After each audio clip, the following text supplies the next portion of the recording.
lors des 2 premières séances, je me suis comporté en historien en mettant en valeur certains travaux de recherche personnelle, autant dans cette troisième partie que j'ai carrément intitulé « La laïcité au défi de l'islam aujourd'hui », pour bien centrer.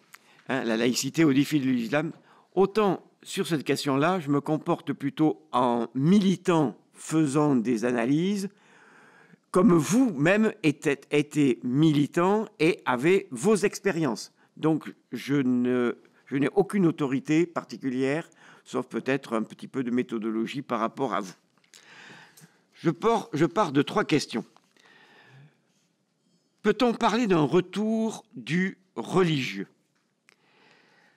Nous avons vu la dernière fois que les partisans de la laïcité positive, moderne, ouverte, européenne, justifiaient leur demande de redéfinition de la laïcité au nom de ce retour du religieux qui pouvait être considéré à leurs yeux comme un moyen de réenchantement du monde.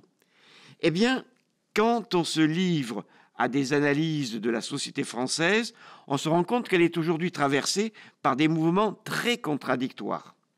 D'un côté, la pratique religieuse recule fortement et la société se sécularise en profondeur. Mais de l'autre, les religions tentent de reprendre place dans la société civile et dans l'espace public.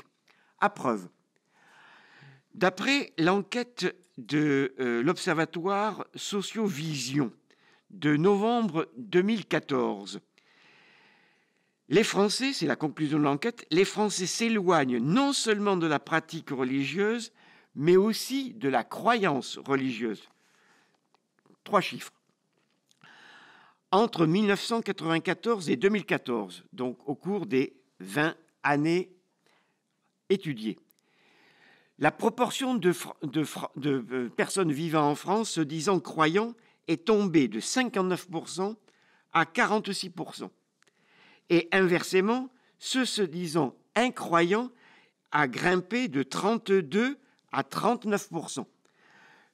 Par contre, ne savent pas, sont peut-être agnostiques d'abord, en 1994, 9%, en 2014, 15%.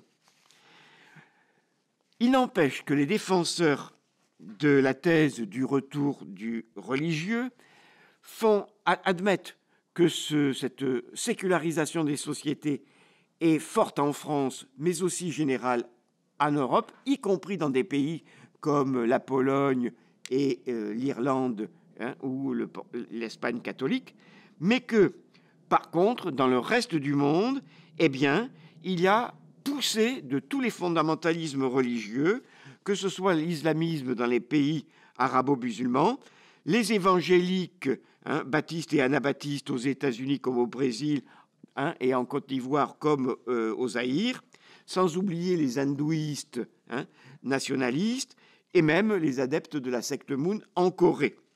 Du coup, il faut s'interroger pour savoir si ce thème du retour au religieux ne masque pas en fait une instrumentalisation de la religion à des fins politiques. Est-ce que nous n'avons pas un retour massif des religions à, disons, fins politiques ? La faillite des idéologies politiques après 89 et les violences sociales faites aux populations par le capitalisme mondialisé ont laissé penser à certains que les religions représentaient, disons, une façon de refaire société et de répondre à la désespérance morale et sociale. Première question. Mais alors, quel est le paysage religieux actuel de la France ?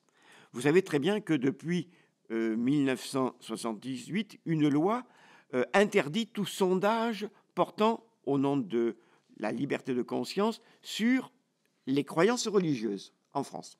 Certains déplorent cela. Mais en fait, les universitaires en particulier, ou certains instituts de sociologie, contournent la difficulté en posant des questions sur des comportements disons, sociologiques, anthropologiques, sur des pratiques.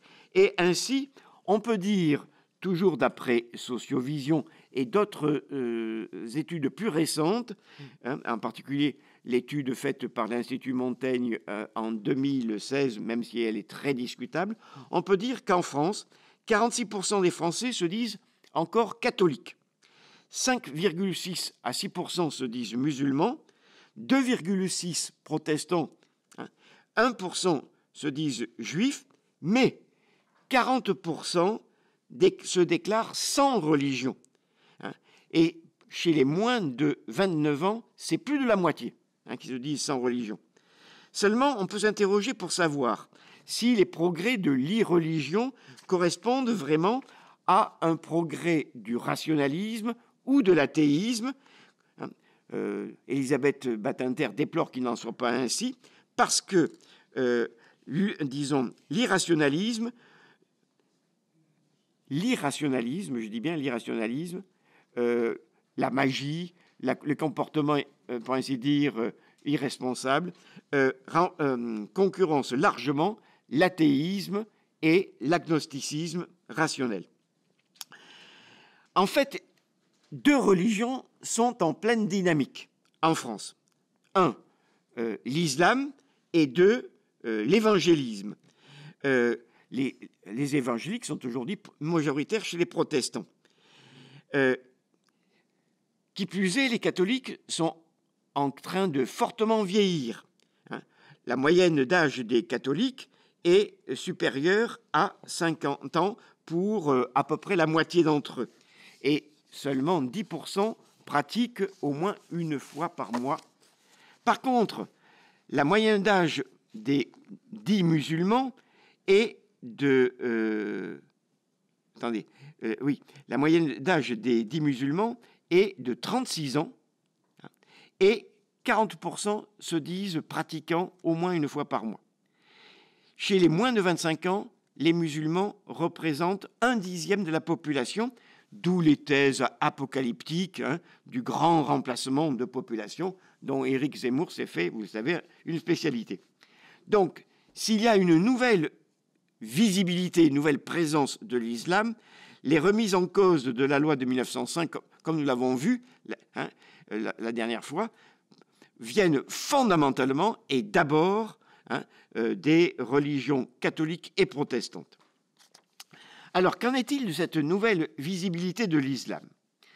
Incontestablement, depuis 1989, le débat public a été focalisé sur la visibilité nouvelle de l'islam.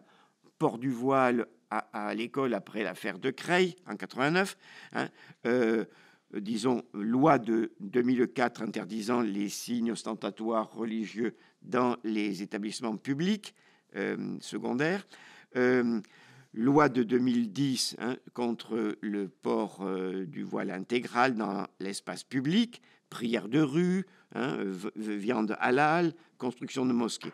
Et surtout, depuis bien sûr janvier 2015, disons, attentats terroristes islamistes.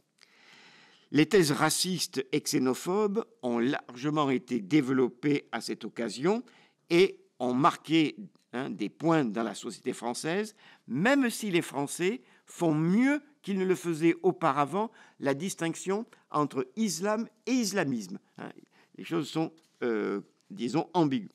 Il n'empêche qu'une partie croissante de la population estime qu'il y a incompatibilité entre islam, démocratie et laïcité. Et donc, il faut poser la question très brutalement, les musulmans, disons, menacent-ils la laïcité? Ma réponse est très claire. Non.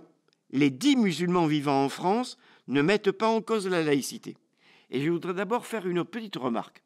Je dis les 10 musulmans parce que je trouve qu'il est scandaleux que l'on qualifie par une soi-disant étiquette religieuse des populations parfois d'origine maghrébine pour l'essentiel, mais le plus souvent nées en France, donc françaises. Il me paraît absolument scandaleux de parler des musulmans alors qu'on ne parle pas des catholiques. Donc je voudrais, quand j'emploierai l'expression les musulmans, que vous pensiez toujours que je dis les dits musulmans. Encore faut-il savoir qui sont ces musulmans, à la fois des pratiquants, mais aussi des personnes de culture musulmane. Là, la distinction, justement, est, comme d'ailleurs pour toutes les pratiques, tous les pratiquants religieux, une véritable, impasse, parce que c'est très difficile de faire la part entre ce qui est du cultuel et du culturel. Il n'empêche que il faut distinguer les musulmans, les croyants et les organisations musulmanes, en particulier islamistes, qui ont du mal à concevoir un islam de France. Et cela, là j'annonce pour ainsi dire mon plan, et cela d'autant plus que les partis politiques et les gouvernements français ont instrumentalisé la laïcité au lieu de développer de véritables politiques, d'intégration, de la diversité culturelle, et donc de véritables politiques d'intégration des musulmans de France. Donc, premier point que je voudrais développer, à savoir qui sont, au plan sociologique, les 10 musulmans vivant en France. Je croise principalement 4 enquêtes de qualité. Premièrement, l'enquête de l'IFOP pour la vie catholique, qui remonte certes à 2006, mais qui était titrée « Il faut en finir avec les idées reçues ». Deuxièmement, l'enquête de l'INED, Trajectoire et origine, qui remonte à 2008, mais qui avait l'avantage de traiter plus de 32 000 immigrés et, descendants d'immigrés.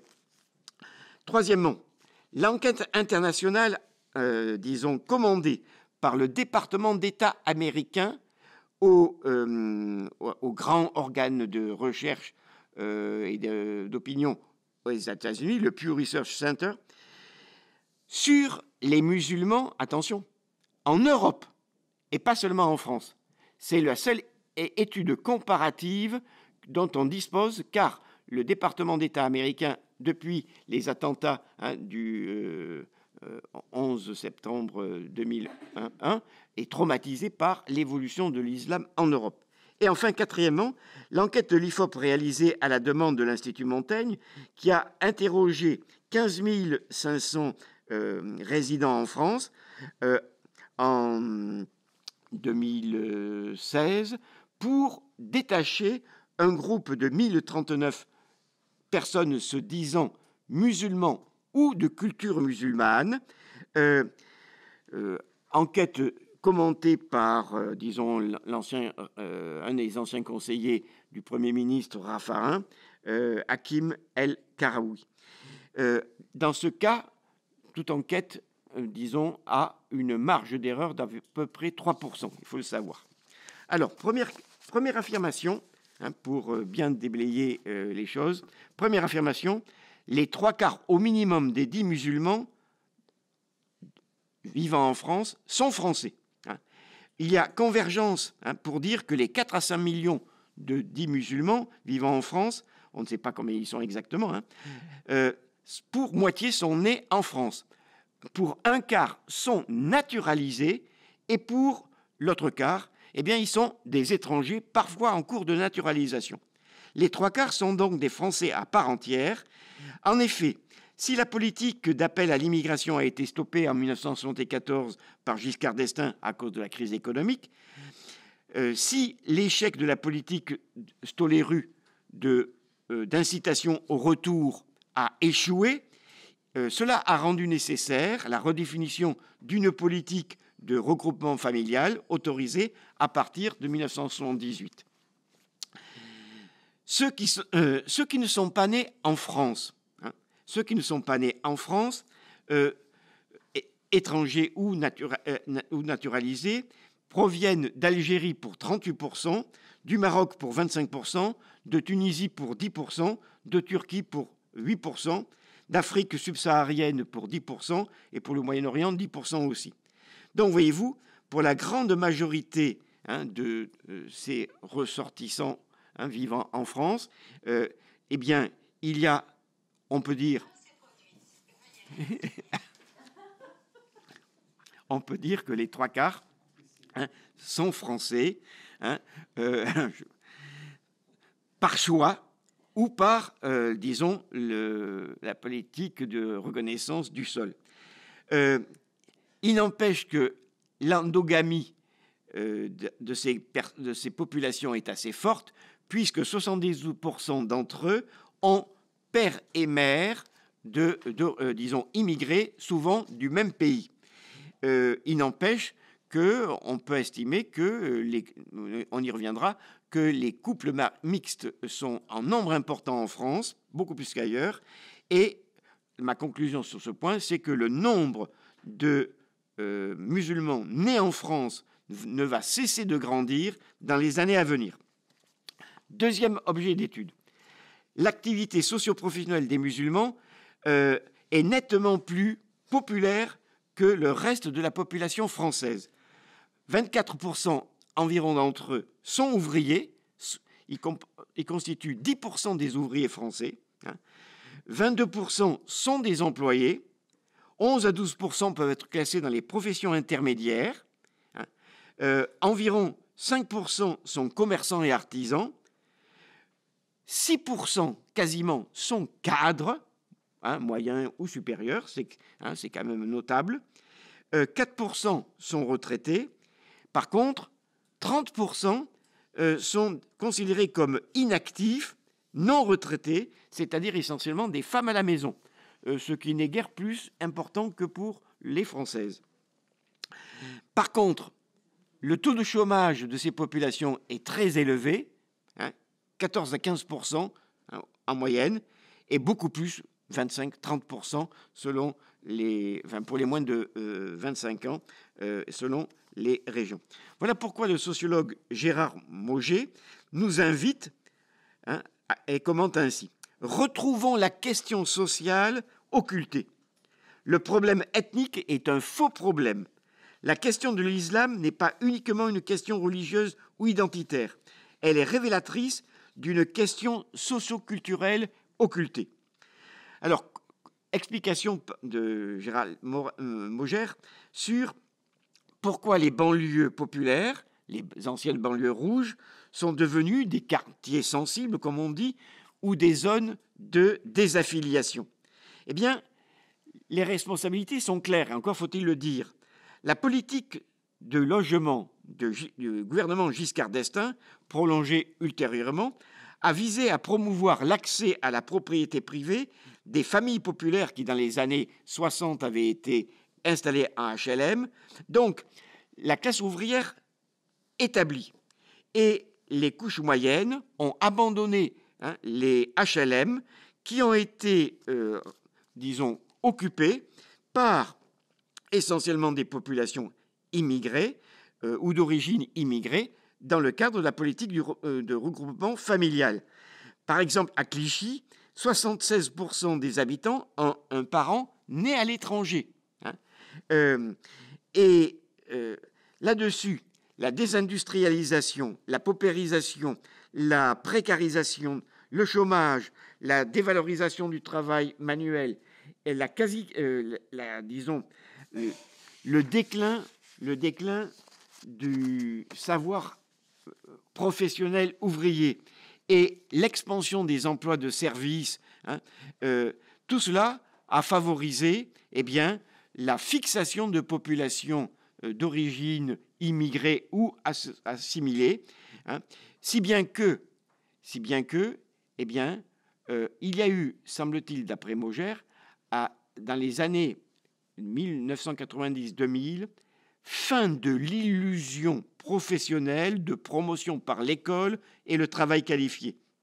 Donc, voyez-vous, la conclusion de Mauger, c'est la suivante. Quand on se livre vraiment à une analyse sociale, il faut conclure que la question religieuse n'est souvent qu'un détournement de la question sociale. Alors, quelle est quand même, disons, la pratique religieuse de ces dits musulmans ou de culture musulmane? 30% déclarent n'aller jamais à la mosquée et se disent même incroyants. 30 autres pourcents ne se rendent à la mosquée que pour les grandes fêtes, en particulier le ramadan. Donc ça fait déjà 60% de ces dits musulmans ou de culture musulmane qui n'ont qu'un rapport très lointain avec la pratique religieuse. Par contre, 9% y vont une fois par mois, 15% tous les vendredis, 11% plusieurs fois par semaine, 5% tous les jours, ce qui est beaucoup. Ça fait à peu près 40%. Néanmoins, c'est quasiment 4 fois plus que les catholiques. C'est 4 fois plus que les catholiques. Les rapports des musulmans au lieu de culte est cependant plus distancié qu'on ne le croit. Parce que quand il y a un rapport à la religion qui est aussi très personnel, 48% des musulmans disent pratiquer les 5 prières par jour. 75% ne boivent pas d'alcool. 80% disent faire peu ou prou le ramadan. Donc, voyez-vous, les musulmans sont non seulement 4 fois plus assidus au culte que les catholiques, mais en région parisienne, les catholiques vont très peu, c'est 4%. Donc, prédomine, si vous voulez, une relation à la fois, disons, collective liée à la mosquée, mais aussi une forte pratique individuelle, en particulier chez les jeunes, où la culture du jeu tend à supplanter la culture du nous. Je ne sais pas où j'ai lu ça, mais je n'ai pas retrouvé. Quatrièmement, ces musulmans de France sont-ils communautaristes? Sur la question de la conversion avant le mariage, les musulmans sont partagés.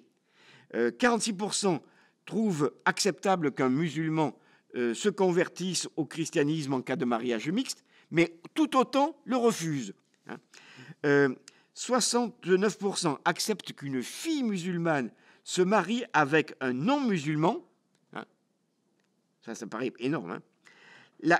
Donc, voyez-vous, la forme d'intégration la plus intime, celle du lien familial, serait en train de s'accomplir, même si peut-être cela est remis en cause depuis quelques années, d'après certains sondages. Même si la religion et la culture sont très liées chez les musulmans, on ne peut pas affirmer que les musulmans sont communautaristes. La France est le pays du monde où il y a le plus de mariages mixtes entre musulmans et non-musulmans, là où la forme d'intégration, donc la plus intime, s'accomplit pas à pas. On peut estimer en effet qu'un Tunisien sur 2 est marié à une Française, qu'un Algérien sur 3 est marié à une Française, qu'un Marocain sur 4 et même un Turc sur 5. Bon, j'arrondis. Mais alors, la question fondamentale doit être posée. Et alors, je vous demande de regarder le texte que je vous ai distribué, que je vais lire, parce que inutile de vous dire que quand je suis tombé sur les statistiques du Pew Research Center de 2006 et 2009, je dois avouer que moi-même, j'ai été sidéré. Parce que les 10 musulmans vivant en France, y compris donc le quart de non-français, seraient de loin les mieux intégrés d'Europe dans les divers pays européens, parce que, d'après les commentaires de l'Américain Jonathan Lawrence. Alors, j'ai gardé uniquement France, Royaume-Uni, Allemagne, parce qu'on aurait pu intégrer Belgique, Espagne, etc. La grande majorité des musulmans vivant en France, à 75% français, se sentent à la fois musulmans et français, mais se disent bien plus intégrés en France que ceux vivant en Allemagne ou en Angleterre. Quand on leur pose la question, vous identifiez d'abord à quoi? À votre religion ou à la nation où vous vivez? 46% se disent d'abord musulmans en France, mais ils sont 66% en Allemagne, 80% au Royaume-Uni, qui est pourtant le pays européen le champion du multiculturalisme. 42% se disent d'abord français avant de se dire musulmans, hein, mais ils sont 13% à se dire allemands d'abord, hein, et 7% à se dire anglais d'abord. Hein. Et pour corriger cela, comme 10% se disent autant français que musulmans, on peut dire que grosso modo, l'attachement à la nationalité est majoritaire chez les musulmans vivant en France. Et je vous répète, un quart sont étrangers. 78% des musulmans vivant en France disent vouloir adopter la façon de vivre du pays, hein, contre 30% et 41% en Allemagne et au Royaume-Uni. 74% ne voient pas de contradiction entre être musulman et vivre dans une société moderne, hein, en France en particulier, alors qu'en Allemagne, c'est à peine un quart, et en Angleterre, à peine plus du tiers. On est frappé de constater le rapport aux autres religions. Le rapport des musulmans français au catholicisme est exceptionnellement élevé. 80% considèrent qu'ils ont de bons rapports, qu'ils ont une bonne image du christianisme. Hein.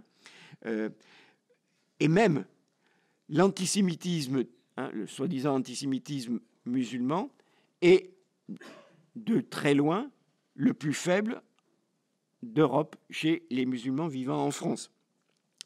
Mais d'autres statistiques, disons, du Pew Research Center, hein, nous permettent d'aller encore plus loin.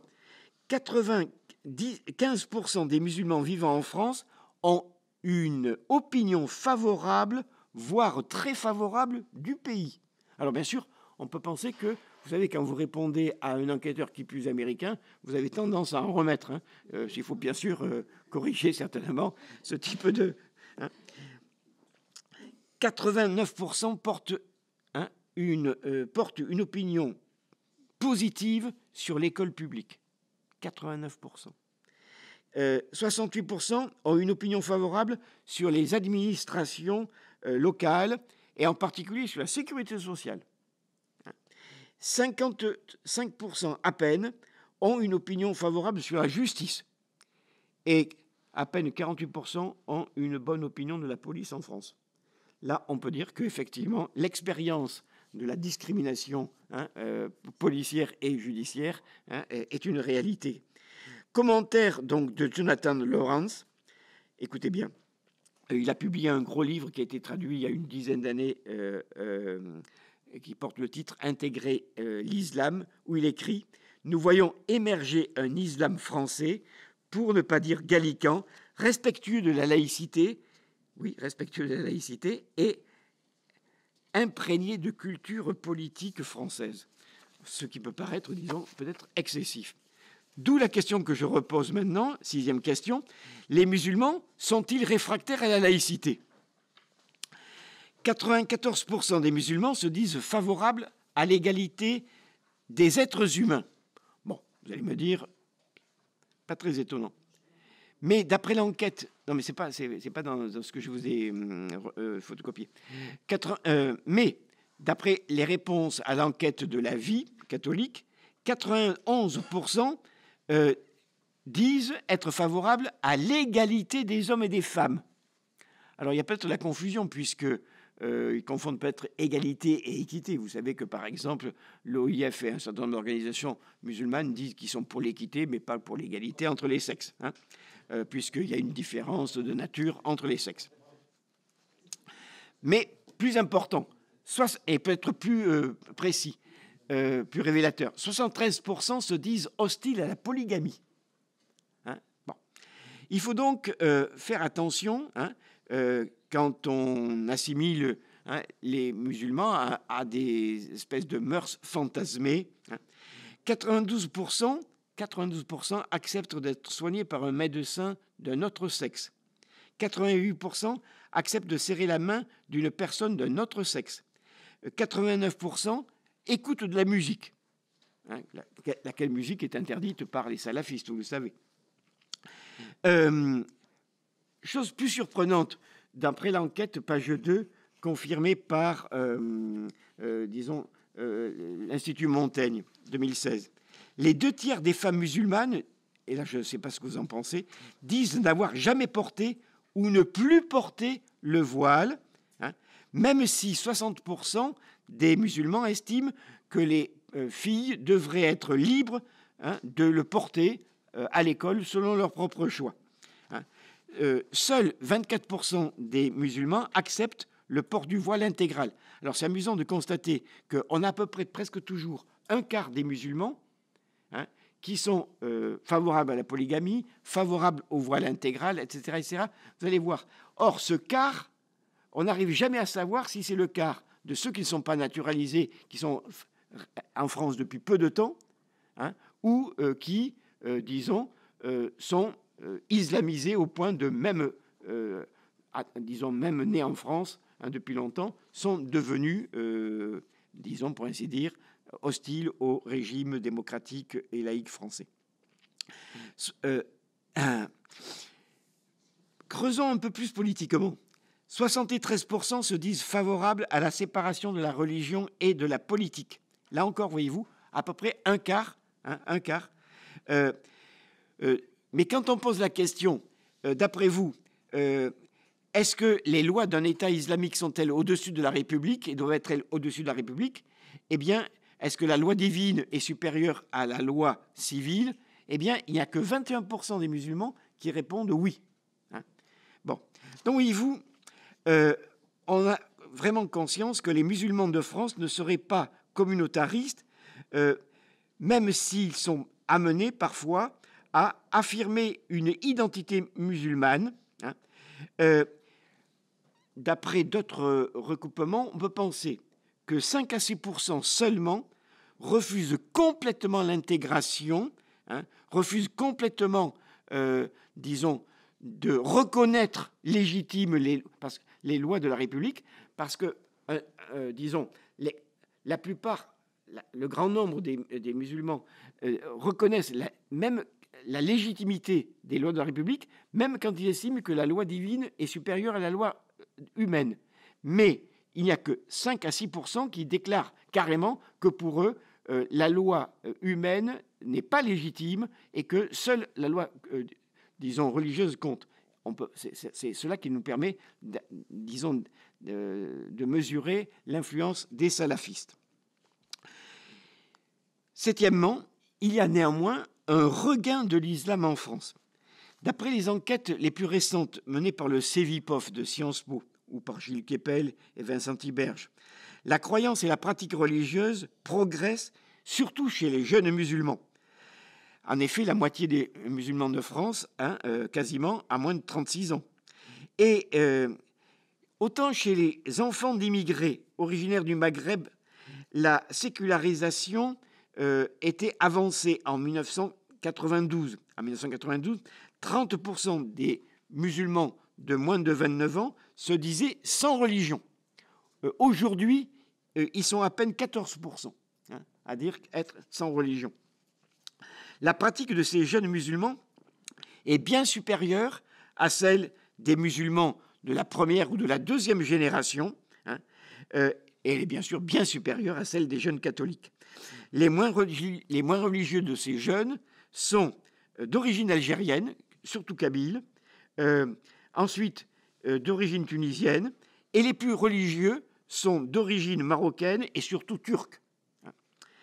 La dynamique de l'islam s'explique donc, cette dynamique, disons, s'explique par plusieurs facteurs. D'abord, le facteur démographique. Hein, la fécondité, hein, des foyers musulmans est plus élevée, la contraception plus faible, l'âge du mariage plus bas, et on constate, semble-t-il, un recul des mariages mixtes actuellement, et donc un progrès de l'endogamie. Mais cela s'explique aussi par, disons, la géographie urbaine. La concentration dans les grandes agglomérations urbaines, et en particulier dans les cités de banlieue, fait que les 2 tiers des musulmans vivent, semble-t-il, dans des villes de plus de 200 000 habitants. Hein, En Seine-Saint-Denis, l'islam est la première des religions. À Clichy-sous-Bois, les musulmans sont majoritaires manifestement. Donc, voyez-vous, à défaut de l'islamisation de la France, il faut estimer qu'il y a incontestablement islamisation de certains quartiers, de certaines villes, en tout cas que la question se pose sur certains territoires. Mais alors, après la sociologie, qu'est-ce qui peut expliquer cette recrudescence de l'islam? D'après les études de Petit Fessela, un psychiatre, la réviviscence de l'islam dans les quartiers défavorisés est souvent, et défigurés aussi, est souvent le fait d'une fraction de jeunes musulmans diplômés qui n'ont pas pu faire reconnaître leur capital scolaire sur le marché du travail et du logement. Ils sont devenus donc des restaurateurs de l'identité arabe ou musulmane. D'où le repli communautaire, le prosélytisme du retour à la langue, à la tradition et surtout à la religion, avec parfois des surenchères en matière de pureté chez les salafistes. La raison du retour au religieux est à rechercher sans doute dans un processus de revalorisation symbolique, dans une logique de renversement du stigmate en identité valorisante, en propriété stigmatisée. Bien sûr, j'ai recopié des formules. Explication encore plus loin. L'introduction dans ces milieux d'emprunt au néoculturalisme anglo-américain n'a fait que transformer la question sociale en question ethnico-religieuse et cela aboutit à quoi? À mieux diviser les classes populaires et empêcher toute prise de conscience de classe et de leur unité. Aujourd'hui, le séparatisme social et culturel est parfois une forme, d'affirmation. C'est la contrepartie de l'échec de l'intégration, de l'illusion de l'intégration dans la République. Le multiculturalisme a été importé alors que les processus d'intégration n'avaient pas été expérimentés avec énergie et efficacité. Donc, voyez-vous, dans une société multiculturelle comme la nôtre aujourd'hui, il faut bien se rendre compte que les phénomènes communautaristes sont souvent spontanés. L'autre reste l'autre. Ils ne se font pas, ils ne s'assimilent pas, car parfois, il devient même l'étranger, voire l'ennemi. Il n'empêche que tout cela, je l'ai emprunté à Fedi Ben Salah, mais aussi à Olivier Roy. Et je conclus avec Olivier Roy, qui est un bon sociologue de ces milieux, pour conclure que on ne peut pas, malgré tout, parler de communauté musulmane ni de communautarisme musulman en France, vu la multitude des petites communautés et des groupes identitaires musulmans. Donc il y a une très grande diversité à l'intérieur même de ce monde musulman vivant en France. Alors, je vais examiner maintenant dans une deuxième partie le rôle des organisations islamiques dans leur rapport à la République et à la laïcité. Je vais distinguer tout d'abord les organisations membres du Conseil français du culte musulman, organisées, comme vous le savez, de manière opportuniste en 2003 par Nicolas Sarkozy, ministre de l'Intérieur. Eh bien, ces organisations qu'on peut considérer comme héritières de l'islam consulaire sont divisées sur la laïcité et sur l'intégration dans la société française. Mais si on peut insister sur leurs contradictions, il faut surtout mettre en évidence, et c'est ce qu'on ne fait pas souvent assez, il faut mettre surtout en évidence le prosélytisme, trop souvent sous-estimé, des organisations liées aux États islamiques. Premier point donc, les contradictions de l'islam consulaire. vous savez, en France, mais c'est le cas aussi dans les autres pays européens, la gestion de l'islam a été longtemps confiée aux États d'origine des migrants. Ces pays d'origine entendaient contrôler ce qu'on appelle l'islam des foyers des travailleurs immigrés dans la perspective du retour au pays de ses ressortissants. Pour la France, c'était continuer la politique néocoloniale sans problème, dans les années 70, pour ne pas dire plus loin. Après le renoncement à la politique du retour, vu son échec, et l'adoption de la politique du regroupement familial, furent détachés par les pays d'origine des imams algériens, marocains et turcs pour entretenir la culture d'origine chez les enfants de ces migrants sous le contrôle de l'éducation nationale. Ce furent les fonctionnaires ELCO qui venaient faire un séjour de 4 ans, 5 ans en France et qui enseignaient l'arabe coranique dans quelques lycées et collèges, essentiellement des académies de la région parisienne. Mais en ce qui concerne les imams d'origine turque, il s'agissait de véritables fonctionnaires de l'État turc qui, disons, avaient pour but d'entretenir une dépendance morale, financière et culturelle, disons, des populations immigrées, car les Turcs ont longtemps pensé que le retour était, disons, quasi obligatoire. Or, de plus en plus, et cela semble-t-il assez tôt, les musulmans ayant fait le choix de l'intégration en France se sont défiés de plus en plus de cet islam consulaire, de ces imams lointains, dont la plupart, disons, ne parlaient pas français et qui étaient ignorants de la réalité sociale française. Donc il y a eu, dès les années 70-80, la formation quasi spontanée de ce qu'on appelle, disons, l'islam des caves, à l'initiative de groupes de pratiquants, souvent dans les banlieues et en milieu très populaire.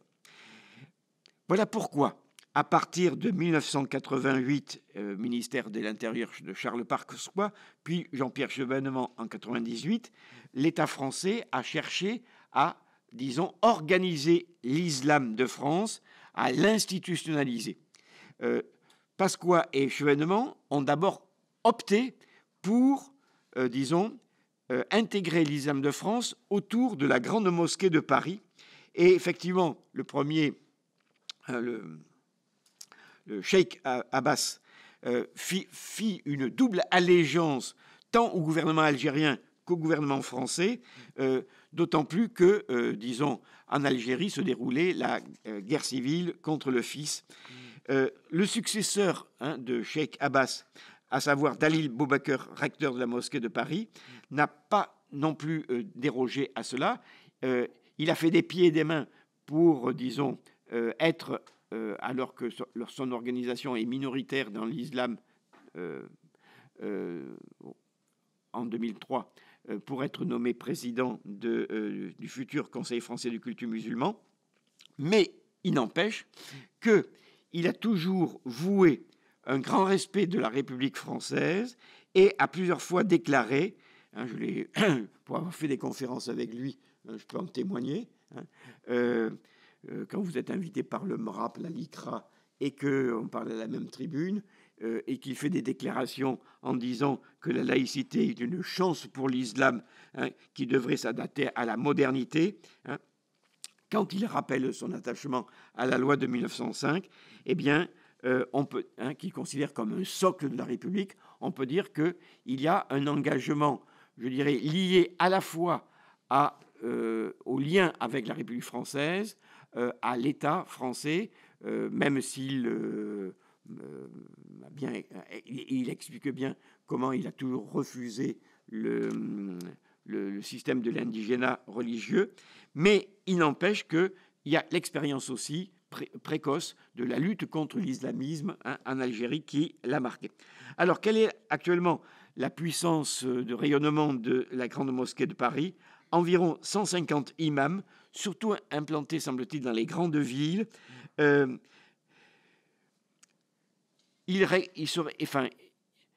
certains de ces imams ne sont pas du tout sur les mêmes positions que Dalil Boubekeur, je vous signale.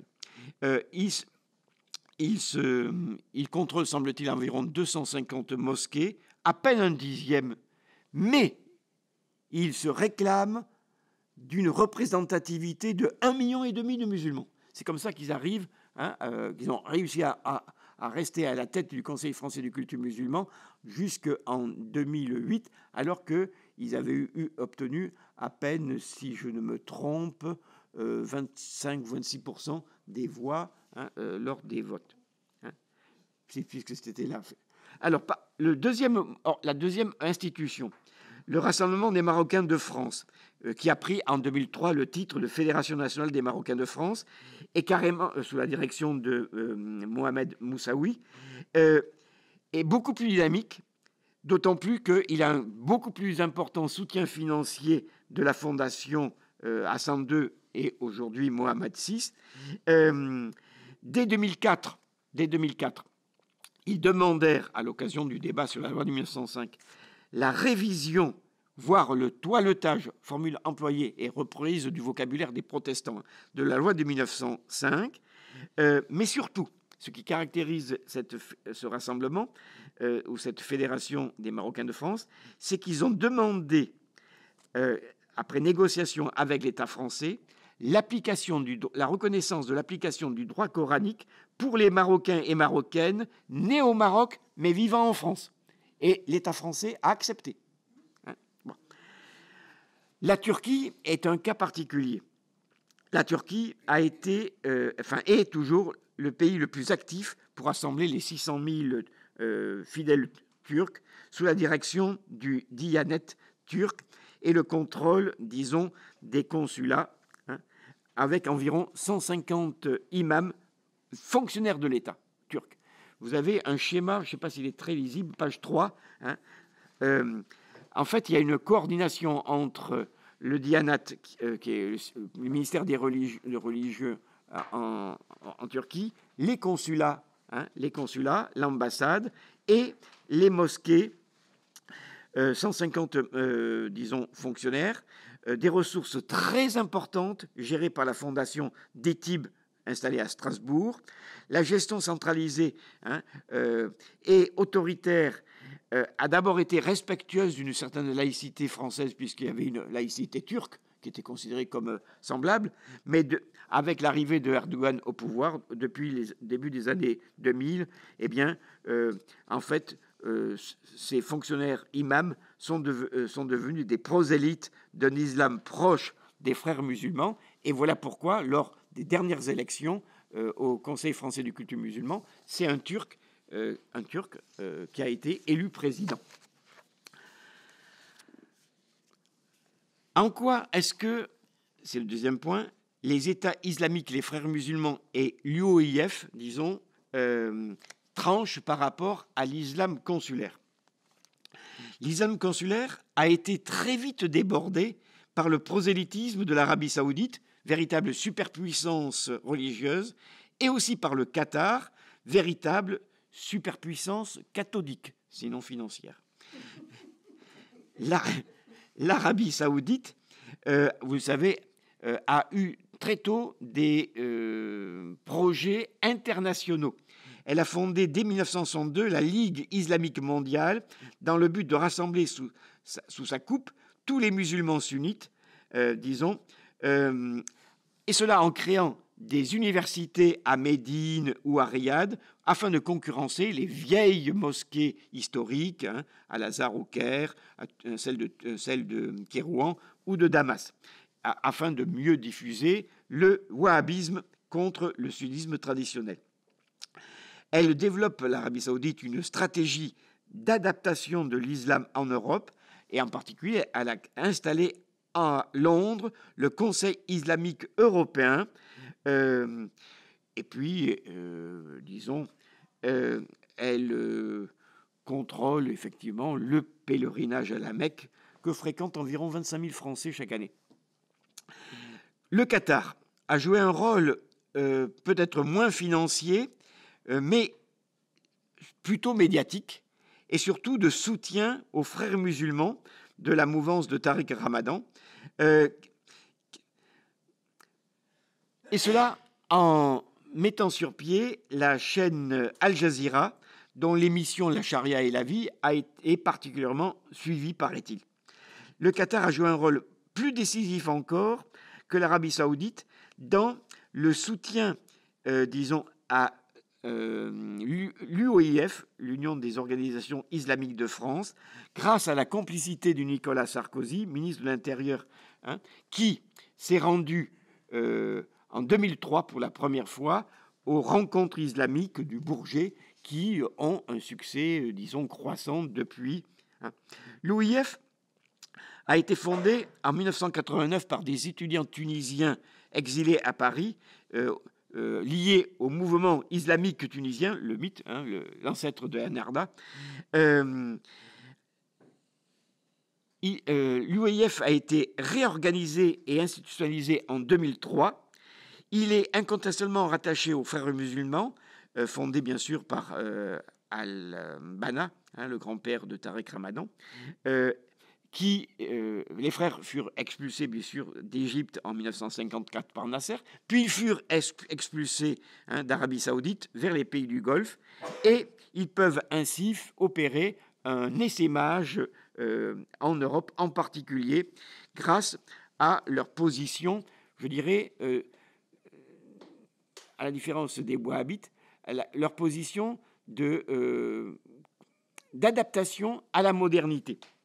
Il n'empêche que tout courant islamique est d'abord un partisan d'un islam total, politique comme économique et social.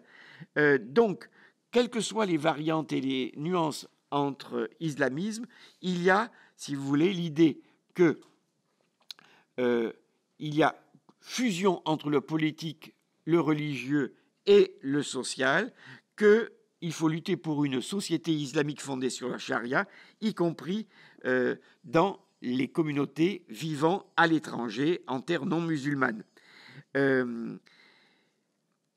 Et en particulier, disons, les frères développent l'idée qu'il faut profiter de toutes les libertés données par les pays occidentaux en matière de liberté et de droit pour faire reconnaître la pleine place de la religion musulmane. Rien d'étonnant donc que l'UOIF ait pris des distances très nettes avec la laïcité dès 2004-2005. Fouad Alaoui, le premier dirigeant de l'UOIF, qui était invité par exemple dans des colloques universitaires organisés par Bobéro et d'autres, et que j'ai entendu, Fouad Alaoui, déclare par exemple qu'il faut réviser la loi de 1905, je cite, pour donner à tous les cultes les mêmes lois et les mêmes garanties et négocier avec l'État, écoutez bien, une composition du droit français avec les dispositions du droit musulman, au nom, écoutez bien la formule, de l'acceptation réciproque de la laïcité et de l'islam. Négociation de puissance à puissance. Toujours Fouad Alaoui, il n'a pas hésité à déclarer que la laïcité, je cite, met en question l'essence même de la foi. La laïcité, c'est contre la foi, c'est de l'athéisme. Et qu'il faut donc, je cite encore, en pointer les contradictions et en souligner les limites. Et surtout, en contester les prétentions universelles. Ah, c'est peut-être bon pour la France, mais c'est pas bon pour le reste du monde. Bon. Pour l'UOIF, les préceptes islamiques, en effet, sont immuables. C'est Alaoui qui le dit. Et la société française, citation, doit reconnaître l'islam dans toutes ses dimensions cultuelles et culturelles. En fait, l'UOIF a parfaitement retenu et repris les formules employées par l'Église réformée de France, en particulier dans son rapport à Jospin de 2002, et je peux vous témoigner que les rapports entre l'UOIF et l'islamologue protestant Bruno Etienne, professeur à Sciences Po Aix-en-Provence, ont été décisifs. C'est le Bobéro, disons, de l'UOIF. Les islamistes réclament en fait bien plus qu'une aide financière pour les lieux de culte, car ils entendent que la loi française admette certaines pratiques des lois coraniques, en particulier en matière de mariage, de répudiation et de traitement des femmes. En effet, l'UOIF a joué un très grand rôle dans la fondation en 1997 du Conseil européen de la fatwa, dont le but est de faire reconnaître par les jurisprudences des États européens les règles islamiques. Si la charte, quand on lit sa charte, qu'est-ce qu'on déclare? Qu'est-ce qu'on constate? La charte donc, du Conseil européen de la fatwa, largement inspirée par Tariq Ramadan, stipule, je cite, que les musulmans d'Europe doivent travailler sans répit à gagner des droits concernant leur statut civil dans les questions du mariage, du divorce et des successions. L'UOIF a été ainsi en pointe lors des premiers combats pour le port du foulard à l'Europe, disons à l'école, dès 1989. Il n'empêche que, et ça c'est important, on constate une évolution à partir de 2005-2006 de l'UOIF. L'UOIF, disons, institutionnalisé, tend à se faire reconnaître comme une institution responsable et capable de négocier. En conséquence, à partir de 2004, l'UOIF, par exemple, a dit aux musulmans « Ne continuez plus à protester contre la loi interdisant les signes ostentatoires à l'école. Vous pouvez la critiquer, mais pas la peine d'organiser des, des boycotts. Faites deux choses, soit accepter la loi, soit créer des écoles coraniques, des écoles, disons, musulmanes. Deuxième décision importante qui marque son évolution, lors des émeutes des banlieues en 2005, eh bien, l'UOIF a joué un rôle, disons, de contre-feu. Elle a même pris une fatwa condamnant les jeunes musulmans qui se livreraient volontairement à des destructions et à des pillages. Pourquoi? Parce qu'en dernière instance, l'UOIF est une organisation qui a un modèle, disons, économique et social libéral.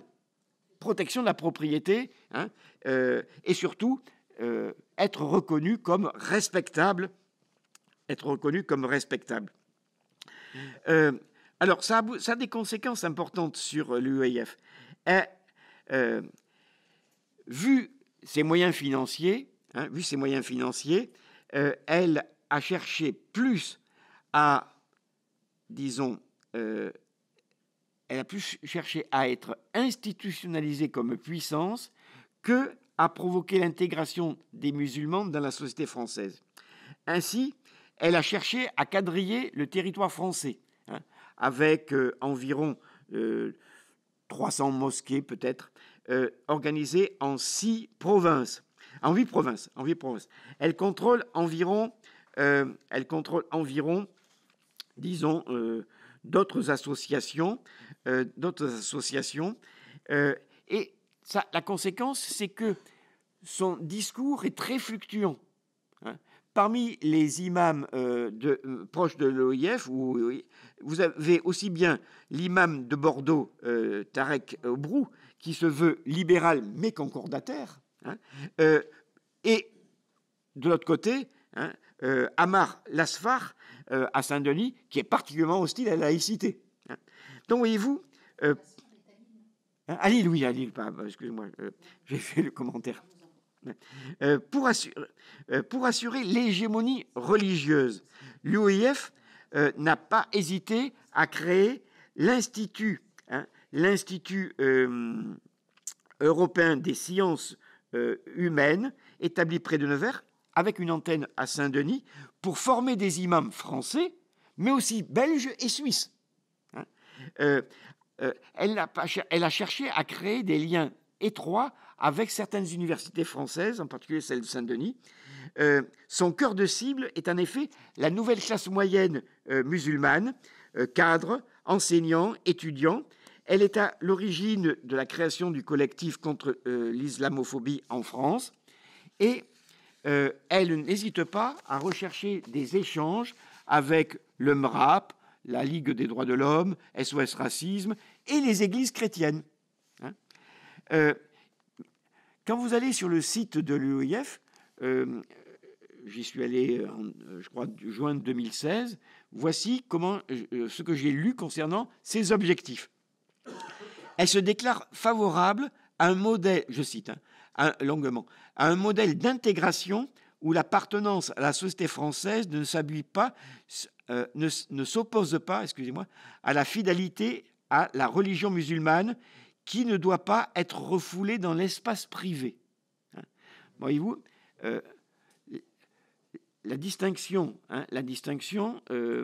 que certains laïcs font entre espace public et espace privé est rejetée, mais du coup, effectivement, à bon droit, par son côté, l'UEF réclame l'expression de l'islam dans l'espace public comme c'est accordé aux autres religions.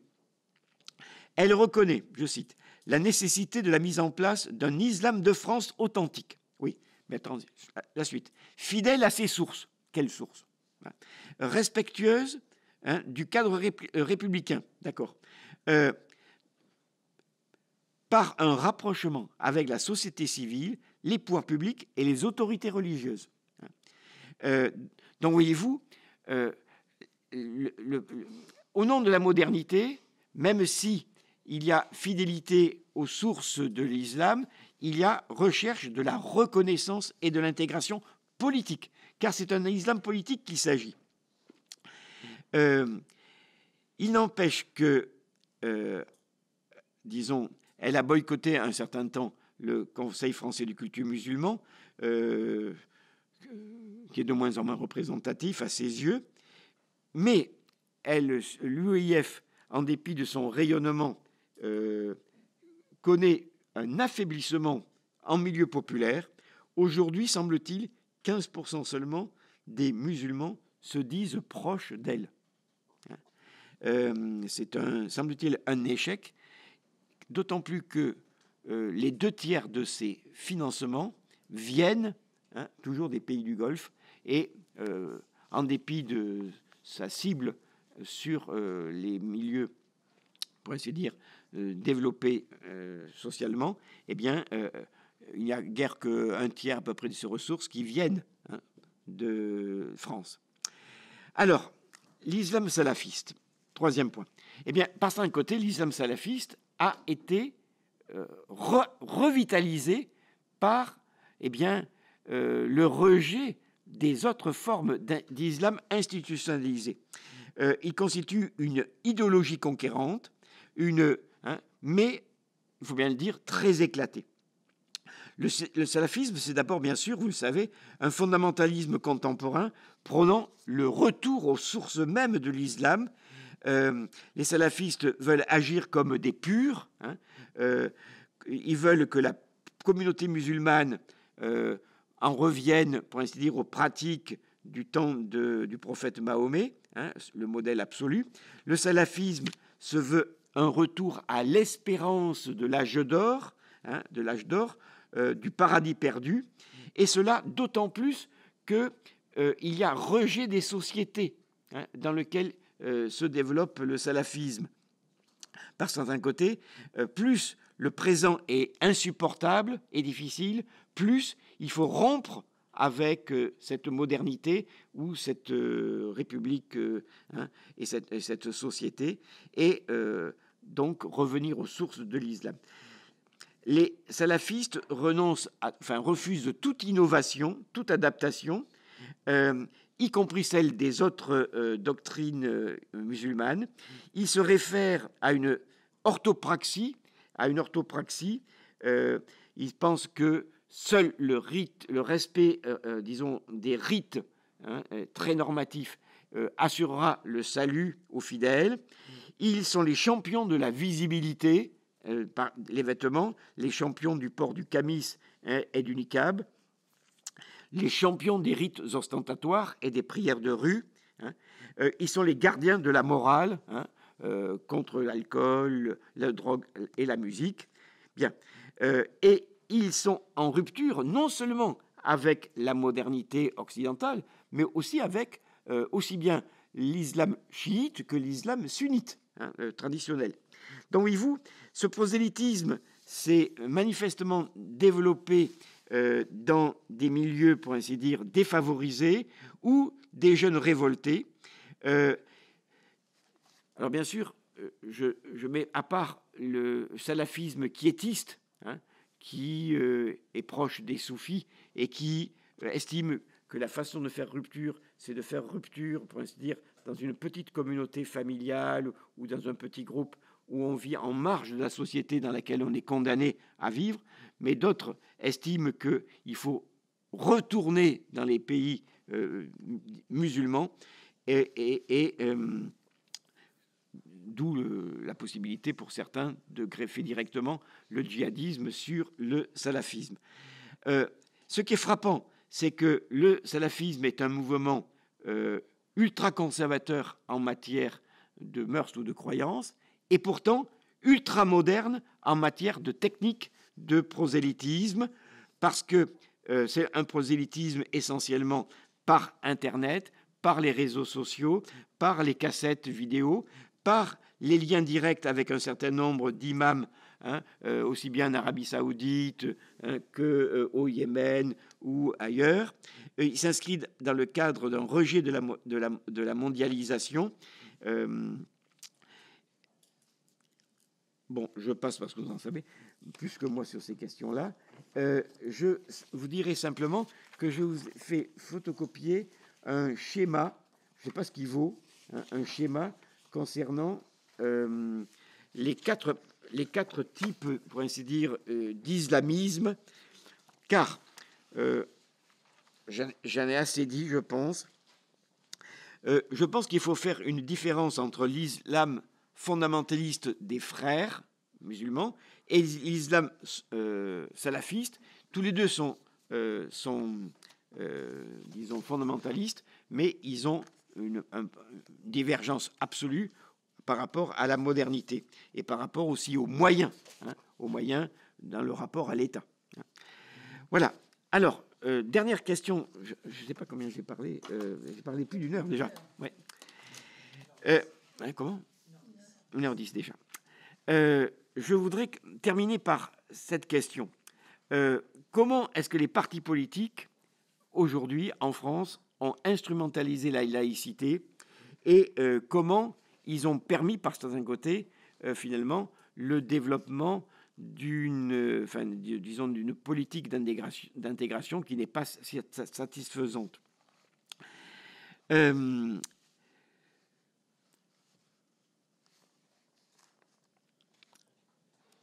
peut dire que la confusion entre islam et islamisme, qui a été aggravée par les États, par les attentats terroristes de 2015, a rapidement été clarifiée et qu'aujourd'hui, la confusion est quand même moins faite. Il n'empêche que les droites prétendent toujours que l'islam est réfractaire à la laïcité et à la démocratie. Les gauches, quant à elles, sont fortement divisées et s'accusent réciproquement soit d'islamo-gauchisme, soit d'islamophobie, comme vous avez pu le voir au lendemain, des attentats du 13 novembre, où Le Monde a titré sur une guerre des laïcités. Alors, je vais faire un petit tour d'horizon pour vous montrer les responsabilités des uns et des autres. En effet, quelle est la responsabilité de la conception de la laïcité moderne de Nicolas Sarkozy jusqu'à Laurent Wauquiez? Rien de surprenant à ce que Nicolas Sarkozy se déclare le champion d'une laïcité moderne et pourfende ce qu'il appelait l'intégrisme républicain. Dans son livre « La République, les religions, l'espérance », il n'hésitait pas, dès 2003, à écrire, je cite, « La question sociale a été privilégiée au détriment de la question spirituelle. Je suis convaincu que l'esprit religieux et la pratique religieuse peuvent contribuer à apaiser et réguler une société de liberté. Hein. Les religions sont donc un facteur pour réenchanter le monde. Alors, vous connaissez bien sûr ces phrases sur le prêtre et l'instituteur, mais moi, je vais vous donner une autre phrase qui va beaucoup plus loin. Il écrivait également, il remet en cause les valeurs républicaines, Nicolas Sarkozy. Pourquoi? Écoutez bien. Le besoin spirituel, l'espérance ne sont pas satisfaits par l'idéal républicain. La République ignore le bien et le mal. La République défend la règle, la loi, sans les rattacher à l'ordre moral. Elle dit ce qui est autorisé et ce qui est interdit. Elle ne dit pas ce qui est bien ou ce qui est mal. La religion peut, en revanche, apporter cette distinction. Donc, Nicolas Sarkozy, la religion peut, en revanche, apporter cette distinction entre le bien et le mal. Donc, voyez-vous, pour lui, la République ne repose même pas sur les droits de l'homme et du citoyen. Et alors, il a une formule vraiment délicieuse, Nicolas Sarkozy. Aux religions, le spirituel, à la République, le temporel. L'équilibre, c'est l'harmonie entre les deux. C'est du Jean-Paul II tout craché. On était en train de se demander qui lui a soufflé ça. Bien. Si je fais ce développement, c'est parce que j'ai fait en 2005-2006 une critique du rapport Machelon commandé par Nicolas Sarkozy. Jean-Pierre Machelon est un juriste qui a été chargé d'établir un rapport.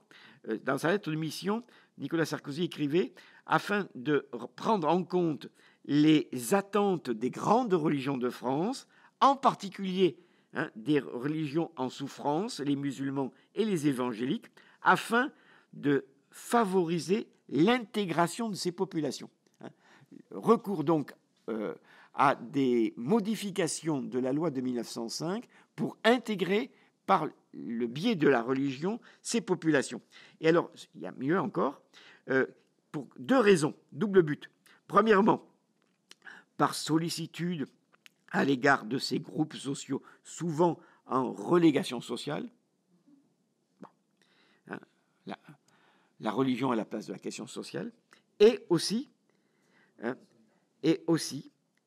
en raison, je cite Nicolas Sarkozy, en raison du contexte international actuel. Si vous voulez pas d'attentat, il faut faire des concessions. Bon. Eh bien, le rapport remis en 2006 prévoit d'autoriser formellement l'aide directe à la construction de lieux de culte et jusqu'à la participation à l'investissement pour tous les cultes, la participation de l'État ou des collectivités territoriales. Mais plus intéressant pour nous actuellement, le rapport Machelon propose l'élargissement des associations religieuses à des activités complémentaires à l'exercice du culte, telles que les activités culturelles, éducatives, caritatives, humanitaires. Et pour cela, il n'hésite pas à dire qu'il faut créer un nouveau statut d'association religieuse, intégrant toutes ces formes d'activité, et que dans ces conditions, eh bien, ces associations religieuses pourraient, je cite Machelon, financer directement une chaîne de télévision ou gérer des immeubles de rapport. C'est ce que proposent aujourd'hui certains. Le rapport Machelon va encore plus loin parce qu'à long terme, il dit qu'il faut créer il propose la création d'une forme de reconnaissance d'utilité publique pour les activités religieuses. Reconnaissance d'utilité publique pour les activités religieuses. Et pour cela, il suffirait, toujours citation, de reconnaître que les activités religieuses ont une utilité publique telle que la contribution à l'éducation ou à la culture, à l'intégration et au développement d'activités caritatives. Alors, Vauquier, un digne successeur de Nicolas Sarkozy, va même plus loin, puisqu'il pille un certain nombre d'aspects du programme de Marine Le Pen. Il propose l'interdiction du voile à l'université, la fin des repas sans porc dans les cantines scolaires. Il propose, disons, la création de crèches de Noël dans les édifices publics. Et en fait, il défend la catho-laïcité, la plus extrême en demandant la reconnaissance des racines chrétiennes de la France. Et il est pour l'extension, Vauquier à titre personnel, est pour l'extension du régime concordataire de l'Alsace-Moselle à tout le territoire français. Bien. Alors, deuxième facteur. Je suis scandalisé par l'OPA que Marine Le Pen a pu faire sur la laïcité à partir de 2011. 53% des Français estiment encore aujourd'hui que Marine Le Pen est la meilleure défenseuse de la laïcité. C'est dire l'efficacité de ces condamnations des prières de rue et de la construction des mosquées, sa protestation contre les repas halal, etc., etc. Et pourtant, elle est une défenseuse de la laïcité de la 25e heure et plus gravement à mes yeux, elle est la plus anti-laïque de ceux qui se réclament de la laïcité. Elle se réclame d'une laïcité identitaire. Pour vous le prouver, parce qu'on manque souvent d'arguments face à cela, il faut lire le programme de l'ancien Front National. Je ne pense pas que le Rassemblement National il est fortement modifié, ou parle même de le modifier. C'est parce qu'il les intéresse. Paradoxalement, le programme du Front National se déclare profondément attaché à la loi de 1905. Ce serait comme un totem. Mais il se contredit aussitôt en se félicitant que depuis lors, eh bien, la conception de la laïcité a été approfondie. Il admet toutes les modifications apportées à la loi et toutes les concessions, comme la loi de Debré, il admet toute l'évolution de la catholaïcité. Le Front National, en effet, compte en son sein des adversaires, disons, absolus de la laïcité, les anciens intégristes hostiles à Vatican II, et il est le champion des racines chrétiennes de la France. Jamais le Front National n'a lutté contre, disons, les subventions aux écoles catholiques ou aux fondations religieuses catholiques. Mieux, aujourd'hui, le Front National prétend constitutionnaliser la laïcité et la loi de 1905. Vous allez voir comment. Déclaration, je cite le programme. Laïque, la République n'accepte aucune religion ni aucune idéologie d'État dans l'espace public. On serait prêt à signer, même si la République a comme, disons, idéal les droits de l'homme et du citoyen. La République reconnaît le rôle du christianisme en général et du catholicisme en particulier dans l'histoire de la France et la construction de la civilisation française. Voilà ce qu'écrit le programme du Front National. La République reconnaît le rôle du christianisme en général et du catholicisme en particulier. C'est la copie conforme de l'article 1 du Concordat entre la République italienne et le Vatican. Mais attention, comment est-ce que la laïcité serait constitutionnalisée pour Marine Le Pen? Par la formule qu'il faut intégrer dans la Constitution de la Ve République, la République ne reconnaît aucune communauté. La République ne reconnaît aucune communauté. C'est du bluff à l'état pur. Pourquoi? Eh bien parce que jamais en France, jusqu'à présent en tout cas, les communautés n'ont été reconnues. La législation française, le droit français ne reconnaît que des individus ou des associations d'individus. Donc, voyez-vous, c'est du pipeau. La manipulation est absolue. Pourquoi? Eh bien, c'est pour que le Front National puisse se faire l'adversaire fondamental de tous les communautarismes qui, définition, favorisent l'extension de modes de vie étrangers à la civilisation française. Donc, le Front National accepte, disons, qu'il y ait une seule communauté qui soit celle, disons, des Français de souche, et que les autres ne soient pas des citoyens avec les mêmes droits. Donc c'est une hostilité totale au multiculturalisme, l'hostilité aux discriminations positives, la diversité étant le nouveau nom de la préférence immigrée. Donc voyez-vous, le Front National se félicite de se réclamer d'une laïcité identitaire il n'y a rien de moins laïque que cela. Mais qui osera dire haut et fort qu'il n'y a pas de parti plus anti-laïque et plus communautariste que le Front National? C'est un parti communautariste, le Front National. Il n'y a que les bons Français qui ont droit d'y participer. Alors, quelques mots rapides sur le double langage du Parti socialiste sur la laïcité. François Hollande avait prévu, lui aussi, de promouvoir et défendre la laïcité et même de la constitutionnaliser. C'était dans son programme en 2012. Une fois élu, il a proposé de réécrire l'article 1 de la loi de 1905. Ainsi, la République assure la liberté de conscience, virgule, garantit le libre exercice des cultes, bon, le point disparaît, et respecte la séparation des églises de l'État, tiens, ça c'est un progrès, mais il ajoute aussitôt, sous réserve des règles particulières applicables en Alsace-Moselle.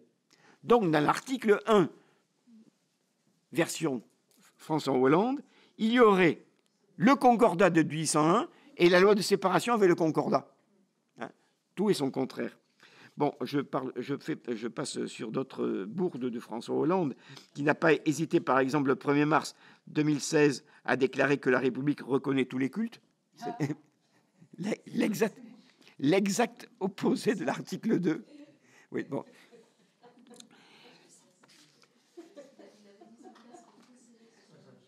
Oui, non, il a déclaré ça. Bon.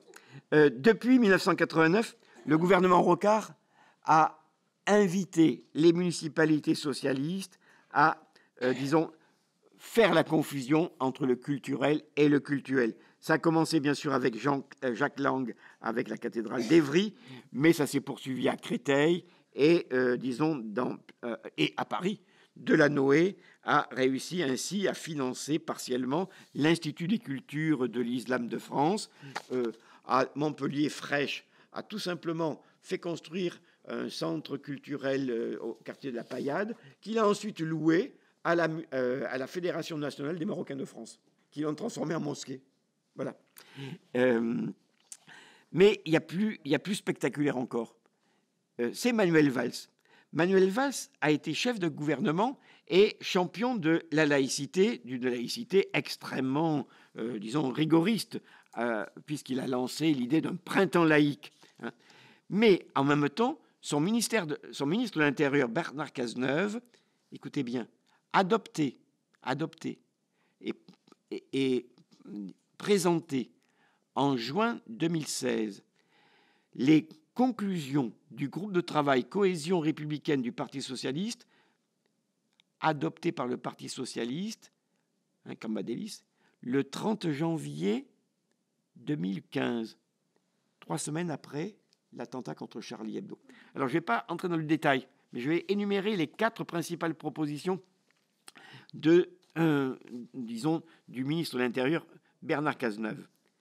Premièrement, il faut encourager une réforme du Conseil français du culte musulman pour le faire évoluer vers une instance plus représentative.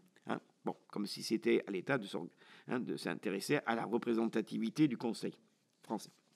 Deuxièmement, il faut prévoir une aide à la formation des imams français. Bon, l'État français va aider, peut-être s'intéresser au contenu. Troisièmement, il faut, je cite toujours, il faut recenser les besoins en lieu de culte et examiner les moyens de répondre aux manques dans certaines parties du territoire. Inventaire pour financement public ou parapublic. Et puis, quatrième, ça c'est certainement la plus extraordinaire, objectif.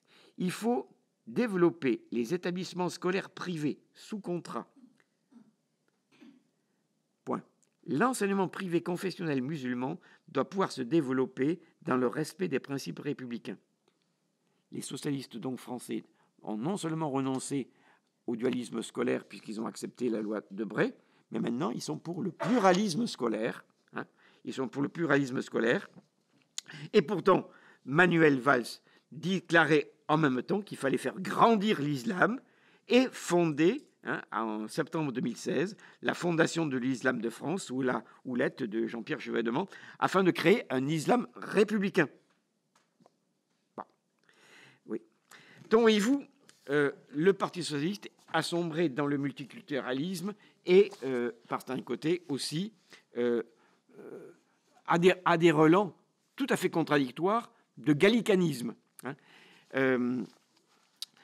Quatrième point, je pense que la gauche de la gauche est plus divisée que jamais entre islamo-gauchistes et islamophobes. Je m'explique.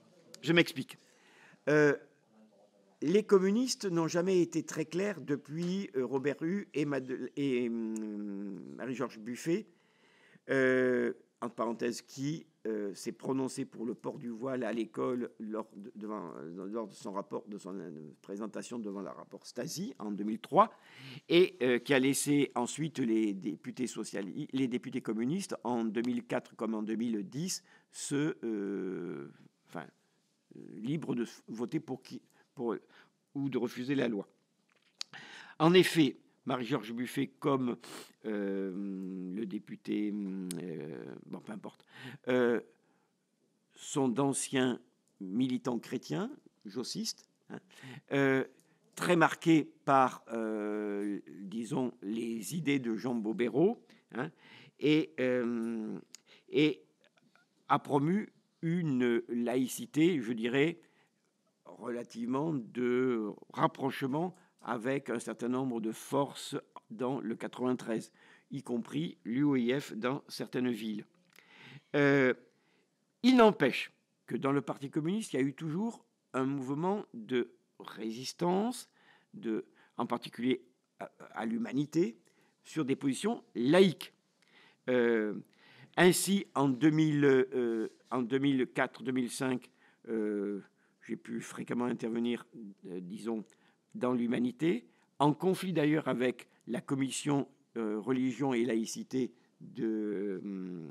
disons, du Parti communiste. Lors d'un débat entre Régis Debray et moi, organisé à la demande de l'humanité à Colonel Fabien, eh bien, nous sommes entrés en conflit l'un et l'autre avec les représentants de disons, cette commission laïcité, furieuse de ne pas avoir été, disons, intéressée. Certaines municipalités sont sur des positions tout à fait laïques.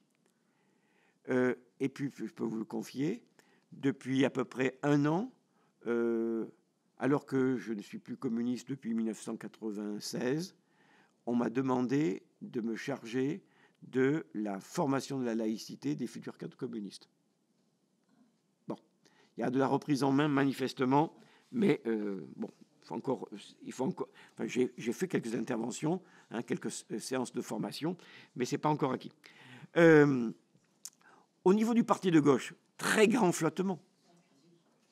En 2012, le parti de gauche avait voulu lancer l'idée qu'il fallait revenir à la loi de 1905 pure et dure en renonçant à toutes les lois qu'il avait transformées. Ils avaient gobé l'idée que la loi de 1905 avait été déformée. Avec Henri Pénard-Ruiz, on a eu beaucoup de mal à convaincre Coquerel que effectivement c'était une absurdité, puisque de toute manière la loi de 1905 ne pouvait pas fonctionner à elle-même, il fallait au moins les lois complémentaires. Bon, et que il risquait d'avoir de gros problèmes, disons, s'il avait cette opposition.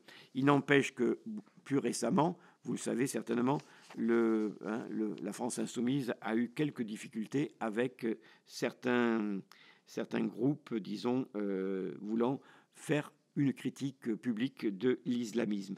C'est dire qu'aujourd'hui, l'affrontement entre, disons, islamo-gauchistes et islamophobes est loin d'être tout à fait résolu, en particulier entre Mediapart et le NPA, et disons, qui partent de l'idée que les nouveaux musulmans sont les nouveaux damnés de la terre.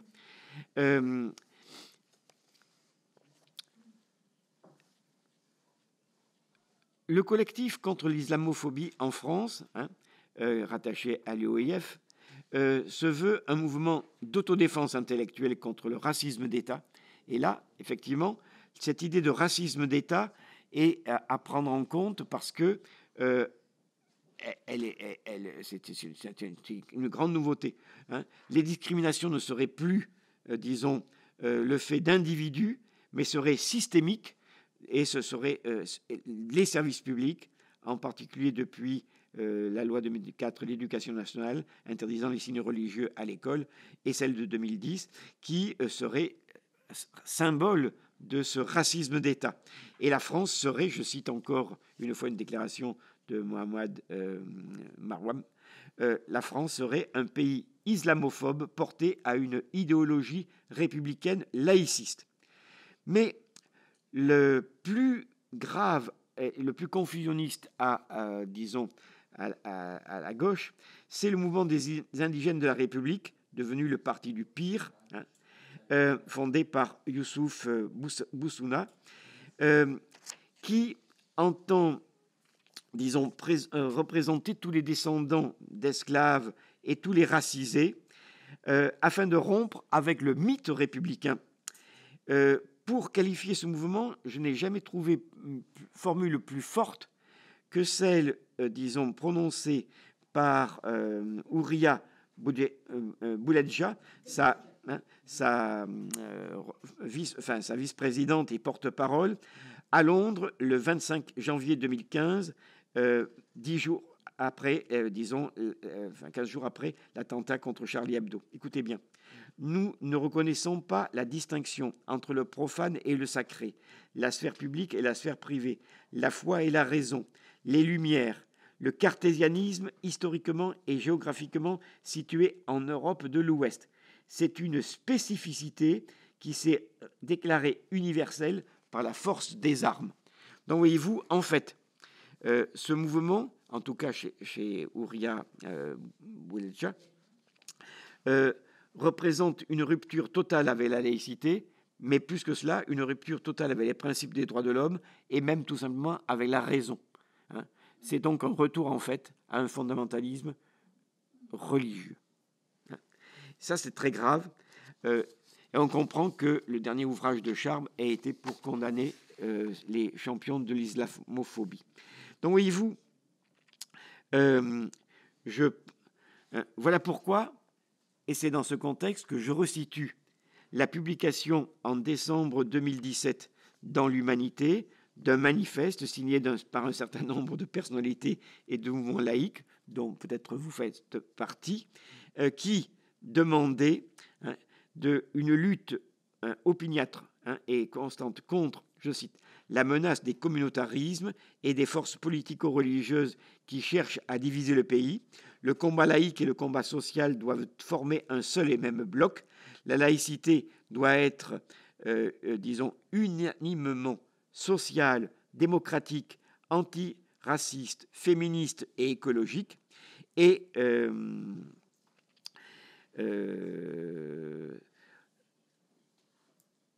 ce manifeste se voulait une réponse aux trois dérives contemporaines de la laïcité usurpée de l'extrême droite, la laïcité d'imposture des libéraux communautaristes et la pseudo-laïcité concordataire des néo-gallicans.